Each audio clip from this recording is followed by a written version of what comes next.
I have spoken with multiple organizations, and one of the trends that I am seeing is taking delivery and talent acquisition models out of completely separate industries. So there's a healthcare system that I'm very familiar with in the Pacific Northwest that is partnering with organizations that specialize in retail or technology, and using those processes to translate into healthcare, particularly around branding and the onboarding of the candidates, and they're having a lot of success with it.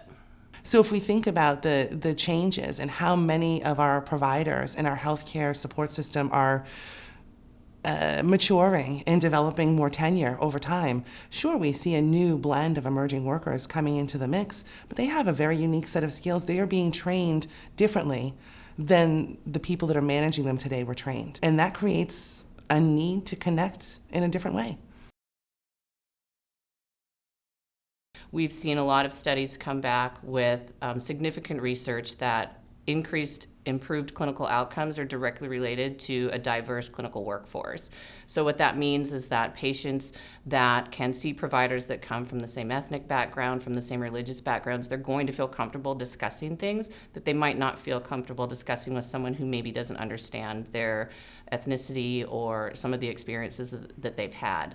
The other piece to that is that it also creates the ability to really improve population health, and that's something that we're looking at right now too. Healthcare has really taken a turn. Let's be preventative before these issues get to such a point that we have to begin hospitalizing everybody. And diversity plays a huge role in that, and that's something that I'm excited to see that a lot of our clients are fully understanding and really looking at not just how we attract diverse clinicians, but what are they looking for in terms of staying within the organization, and also the succession planning that goes on within those groups. Within the healthcare industry, from a talent acquisition standpoint, I think there are many new challenges facing leaders in that space.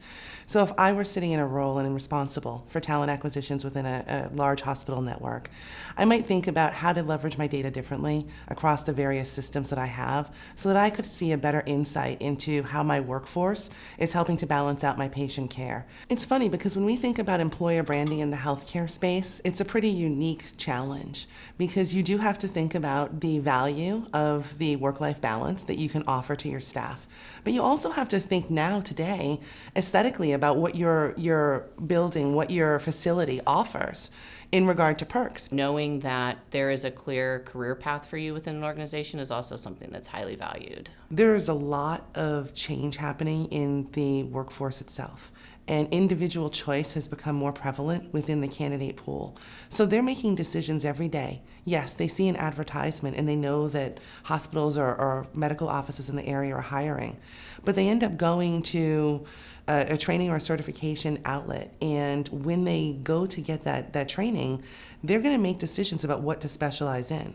As an employer, you need to take more responsibility and be more clear in articulating not just what skills you need today, but what skills you're going to need tomorrow. Because the responsibility to make sure that we fill the gap or bridge the gap in where emerging skills are aligning to where our future skills demand is going to be, it ultimately falls on us as employers.